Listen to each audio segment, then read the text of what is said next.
नमस्कार दोस्तों, आप सभी का स्वागत है।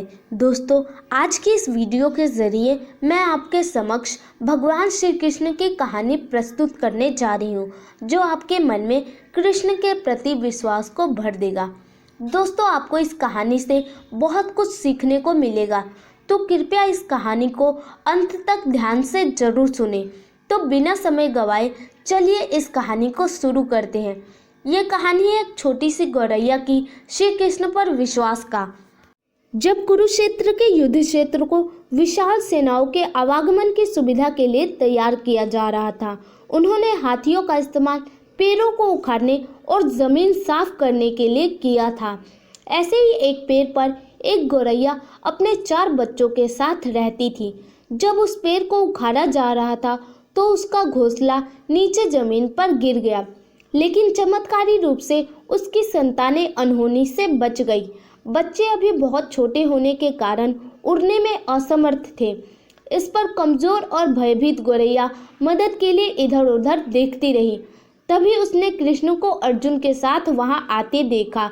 वे युद्ध के मैदान की जांच करने और युद्ध की शुरुआत से पहले जीतने की रणनीति तैयार करने के लिए वहां गए थे। गौरैया ने कृष्ण के रथ तक पहुंचने के लिए अपने छोटे पंख फरफराए और किसी प्रकार कृष्ण के पास पहुंची। गौरैया ने श्री कृष्ण से कहा, हे कृष्ण, कृपया मेरे बच्चों को बचाए, क्योंकि लड़ाई शुरू होने पर कल उन्हें कुचल दिया जाएगा। इस पर भगवान श्री कृष्ण बोले, मैं तुम्हारी बात सुन रहा हूँ, लेकिन मैं प्रकृति के कानून में हस्तक्षेप नहीं कर सकता। इस पर गौरैया ने कहा, हे भगवान, मैं जानती हूँ कि आप मेरे उद्धारकर्ता हैं। मैं अपने बच्चों के भाग्य को आपके हाथों में सौंपती हूँ। अब यह आपके ऊपर है कि आप उन्हें मारते हैं या बचाते हैं।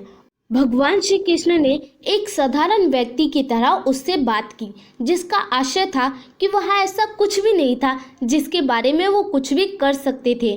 गौरैया ने विश्वास और श्रद्धा के साथ कहा, प्रभु, आप कैसे और क्या करते हैं वो मैं नहीं जान सकती।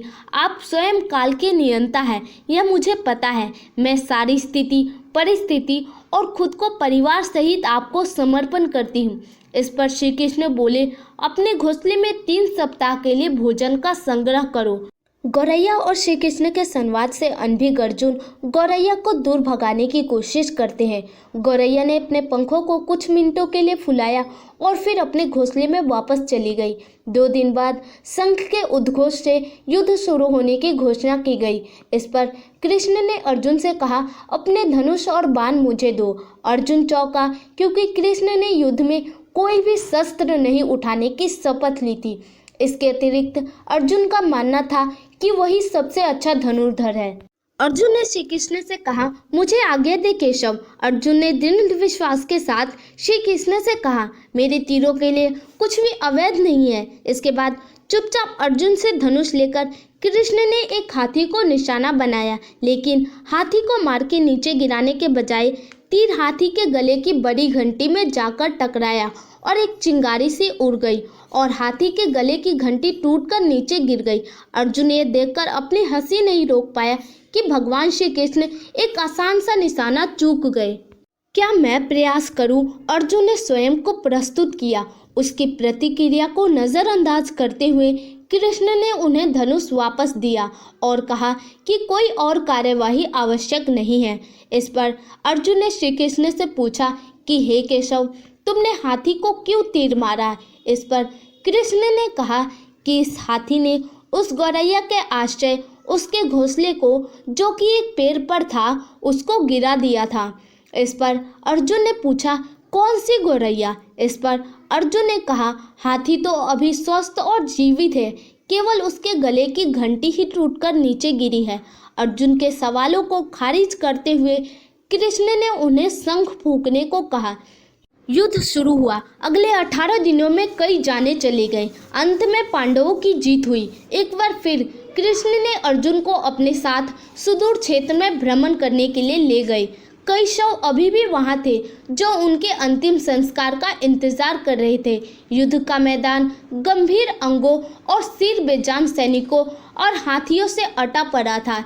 इस दौरान भगवान श्री कृष्ण एक निश्चित स्थान पर रुके और एक घंटी जो कि हाथी के गले में बांधी जाती थी उसे देखकर विचार करने लगे।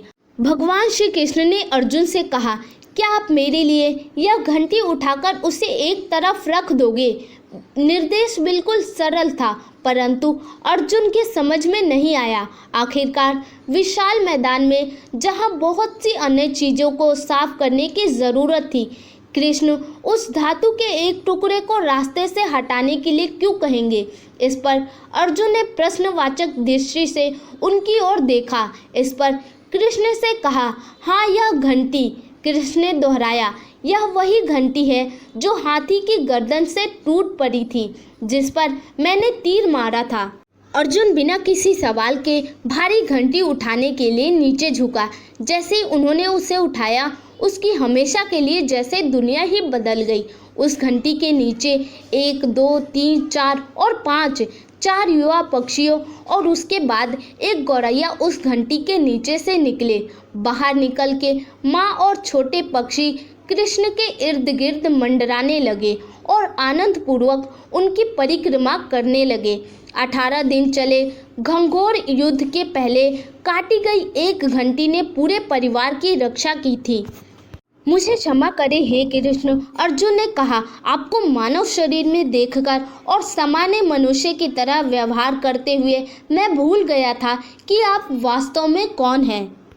धन्यवाद दोस्तों। आपको ये कहानी कैसी लगी प्लीज़ कमेंट करके ज़रूर बताइएगा। वीडियो अच्छी लगी है तो प्लीज़ वीडियो को लाइक एंड सब्सक्राइब ज़रूर कीजिएगा। धन्यवाद।